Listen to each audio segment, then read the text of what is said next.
Salut la compagnie, c'est Jules Melon et aujourd'hui dans Impro Ciné Critique, j'ai décidé de vous parler d'un film français actuellement à l'affiche qui vient de sortir donc. Paul Sanchez est revenu, réalisé par Patricia Mazui et avec en tête d'affiche Laurent Lafitte de la Comédie Française, puisqu'il est crédité ainsi, et la jeune Zita Enro qui s'était révélée récemment dans le film Fatima avec un César du meilleur espoir féminin. Puis autour des acteurs que je ne connais pas spécialement, donc je ne vais pas les nommer, tant pis. Bref, ce Paul Sanchez est revenu est une sorte de thriller, un film étrange, un peu de genre et très français à la fois. Le synopsis étant l'histoire d'un criminel qui a assassiné toute sa famille il y a plus de 10 ans, Paul Sanchez, qui un beau jour réapparaît comme ça, alors qu'il avait été vu dans plusieurs endroits sur les 10 ans, parfois sous forme de rumeurs, etc. Et d'un seul coup, on le retrouve près de Draguignan dans le Var. Il a été vu et aperçu, et on le voit d'ailleurs. Donc, Laurent Lafitte joue ce personnage de Paul Sanchez. Et donc, il revient sur les lieux du crime, puisque c'est ici apparemment que le crime a eu lieu. Et du coup, les gendarmes ont vent de cette réapparition. Et parmi ces gendarmes, une jeune gendarme, jouée par Zita Andro, donc, qui décide de prendre en main l'enquête, qui a envie de retrouver, de retrouver cette personne et de l'arrêter. Voilà. Elle a envie d'impressionner son patron. Elle est un peu maladroite, un peu gaffeuse, pleine d'ambition, pleine de rêves. C'est pas évident pour elle, mais elle essaye en tout cas, voilà, de se servir de cet événement pour monter en grade et assumer son rôle, on va dire. Aidé en cela par son pote journaliste, Johan Poulain, un pote journaliste qui d'ailleurs aura comme rôle un petit peu... il aura un rôle un peu narratif dans le film, parfois, voilà. On comprend pas trop au début pourquoi, mais on saisit mieux vers la fin. Bref, du coup, ce film se lance telle une chasse à l'homme et aussi une sorte de portrait de psychopathe, parce que voilà, Laurent Lafitte, qui joue donc ce fameux Paul Sanchez, est en mode psychopathe dans le film, en mode perdu, en mode délirium total. Et d'ailleurs, c'est le point fort du film, la performance de Laurent Lafitte, qui n'est pas un acteur que j'apprécie plus que ça d'habitude. Enfin, connu pour ses rôles comiques, mais ouais.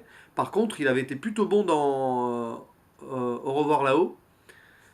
Dans un rôle dramatique, enfin là plus pervers encore, enfin dans un vrai rôle de méchant, et là voilà pareil, quelque part dans un rôle de méchant, il est bon aussi. Donc finalement c'est un personnage qui excelle plus dans les rôles de méchant ou dramatiques, je trouve.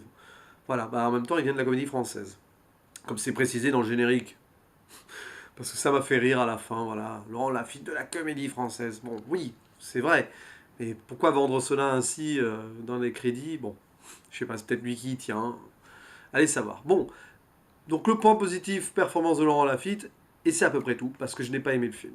Voilà.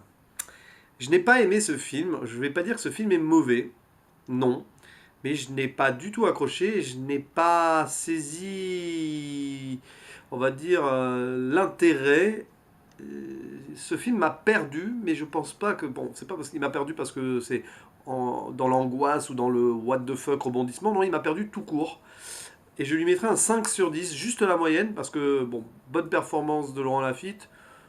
Zita Andro s'en sort aussi, même si parfois, bon, son personnage est bizarre, donc elle joue bien ce côté bizarre du personnage, mais ouais, je sais pas.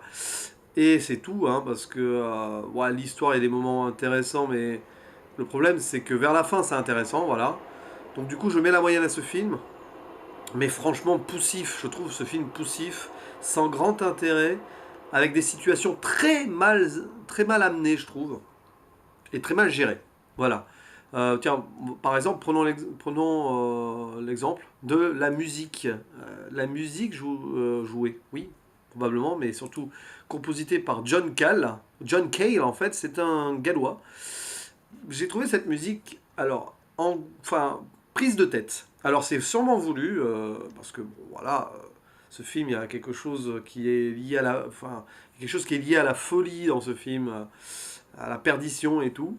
Et les scènes où on voit Paul Sanchez notamment sont accompagnées de sortes de trompettes et de batteries, enfin de percussions horrible, j'aime pas cette musique. Enfin, là, c'est juste un... C'est personnel, quoi. C'est... ça fait mal au crâne, c'est mixé fort, mais c'est surtout que ça n'a, pour moi, aucun rapport avec les images qu'on voit, c'est tellement décalé, et puis c'est lancinant, puis ça revient, c'est toujours à peu près le même thème qui revient. Moi, ça m'a... Ouais, ça m'a fait hérisser les poils sur le corps, mais de façon... fait chier, quoi. Voilà, bref. Donc ça, bon, c'est voulu aussi sûrement, il y a ce côté angoissant, si on veut, c'est vrai que avec le recul, ça fait un peu angoissant, un peu bizarre. Mais moi j'ai trouvé ça un peu hors de propos, voilà, je ne sais pas. Il y aurait sûrement eu d'autres moyens et d'autres styles musicaux, d'autres accompagnements sonores pour rendre ça peut-être mieux. Je ne sais pas. Bref, ça fait partie de la bizarrerie du film qui est en soi bizarre parce que c'est un thriller, mais il est à la fois léger et grave. On navigue entre les films vraiment les plus sombres possibles et une ambiance à la gendarme de Saint-Tropez, quoi, vous voyez, avec ce quotidien des gendarmes, c'est un peu loufoque ce qui se passe là-bas, machin. Et à côté de ça, vous avez le personnage de Paul Sanchez et tous ces démons, toute cette critique de la société aussi, parce que en fait, ce film est une vraie critique de la société. Le message, je le perçois. C'est peut-être mal amené, mal agencé et tout, mais on voit là, ici, la critique de la société, que ce soit au niveau de la folie, parce que voilà, comment comprendre qu'un homme puisse arriver à tuer toute sa famille, tout ça. Peut-être parce que la société l'a rendu fou et l'a poussé à ça. Par exemple, dans le film, il y a ce thème du Paul Sanchez a été aliéné par son patron tyran et tout, par la vie autour de lui. Et un jour, bah, il n'a pas supporté sa famille, il l'a tué. Mais c'est pas uniquement pour ça. D'ailleurs, c'est parce que sa femme était dépressive. Et là aussi, c'est une autre critique de la société qui rend les gens malheureux et dépressifs par rapport au travail, par rapport à l'environnement et tout. Donc il y a cette double critique de la société, là, de la course au profit, il faut bosser pour arriver à gagner sa vie, mais même à en faire plus, parce que des fois on est poussé à en faire plus, parce que le monde du travail est compliqué, machin, et aussi les gens désabusés, malheureux. Donc la critique de la société est là, et voilà, donc ça c'est pas mal, mais ça aurait pu être mieux présenté aussi, enfin, on va dire ça, même si ça reste quand même parmi les aspects positifs du film. Ouais. Et puis, bah, bon, vous avez ce côté noir sur la société, puis à côté, les gendarmes. Alors, c'est marrant parce que les gendarmes font partie de la critique de la société pour moi, comme les journalistes, parce qu'il y a le journalisme aussi qui est mentionné dans le film. Pour le côté journalisme et la course au scoop, voilà, à un moment au début du film, une histoire sur Johnny Depp qui se faisait faire une pipe dans sa voiture, c'est complètement con. Mais bon. Et les gendarmes doivent cacher l'info, les journalistes auraient révélé ça à la presse à scandale, machin, ok. Et puis la critique sur la gendarmerie, c'est pas une critique sur les gendarmes, au contraire, c'est plutôt une critique sur le manque de moyens donnés à la police et aux gendarmes, puisqu'on voit le quotidien donc, dans cette gendarmerie où vous avez des passants, des gens de Draguignan, des habitants, qui pendant tout le film, c'est un fil rouge, viennent déposer des plaintes ou voilà, et ils sont pas forcément pris en charge comme il devrait l'être, parce que manque de personnel, manque de moyens. Et c'est marrant parce que c'est récurrent de voir les problèmes quotidiens des gens, parfois un peu ridicules, mais parfois un peu plus graves, qui sont traités comme ça, à la volée, entre deux machins, parce qu'on a d'autres priorités et tout.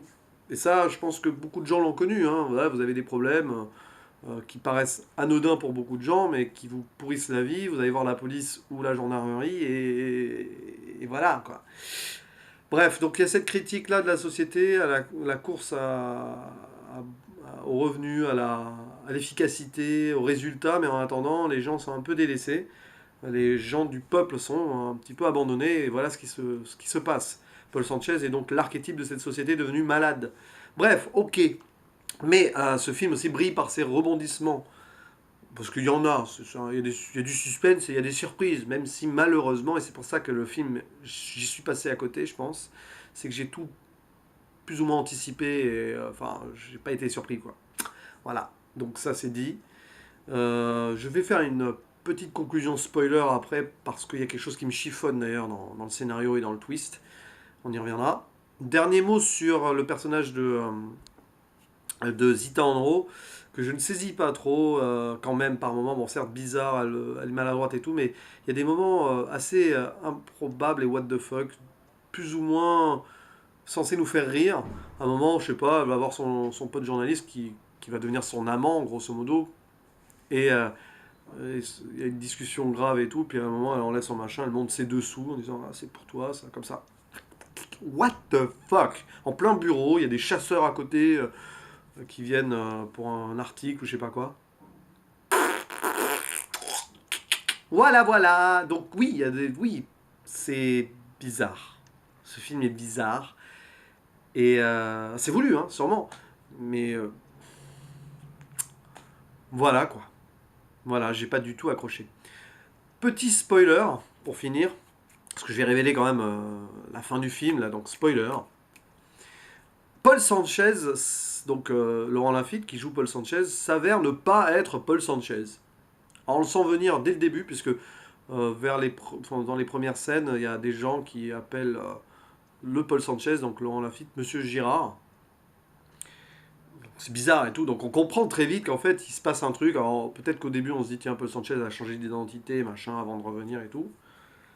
Mais non, en fait. Moi j'ai très vite senti donc ce n'était pas Paul Sanchez. Ou alors, Paul Sanchez veut se persuader lui-même qu'il n'est plus Paul Sanchez, qu'il a donc pris une identité depuis, etc.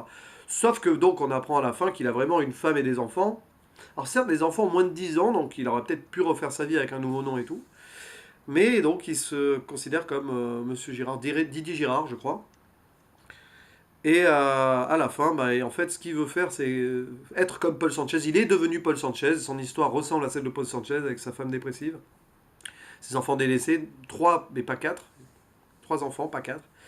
Et du coup, comme Paul Sanchez, bah, il en peut plus, il fuit la tristesse de sa femme, le désœuvrement des enfants et tout. Et à la fin, il veut tuer sa femme et tout. Et heureusement pour elle, Zita Andro est là, après l'avoir traqué et tout, pour le tuer et l'empêcher de nuire. Bon, ok. Mais ce qui me chagrine ici, c'est que dans le film, au moment, on voit des portraits robots, pas des portraits robots, des photos d'époque de Paul Sanchez, et c'est Laurent Lafitte, plus jeune. Donc il y a un truc qui colle pas. C'est Paul Sanchez ou non? C'est ça la vraie question. Peut-être que d'ailleurs, il y a un petit peu de suspense là-dessus. Mais franchement, ok. Ou alors c'est un sosie. Ou alors il s'est fait refaire le visage pardon, pour ressembler à Paul Sanchez. What the fuck? Ou c'est un cousin, un frère caché, j'en sais rien. Mais quand même, ce mec, donc Girard, là, Didier Girard, a eu sa vie, il a eu sa femme, ses enfants, sans être reconnu en tant que Paul Sanchez par des passants. Et là, il revient, machin, enfin il revient, non, il habite Draguignan donc, dans l'histoire. Il revient, pas, il est là, et personne ne le connaît, la gendarmerie, les gendarmes ne l'ont jamais vu. Les passants qui croient, enfin les gens dans une épicerie à un moment qui disent ah c'est Paul Sanchez, on l'a reconnu ce machin. Jusque-là, l'ont peut-être côtoyé en tant que Didier Girard, n'ont jamais fait le rapprochement. Il y a un problème.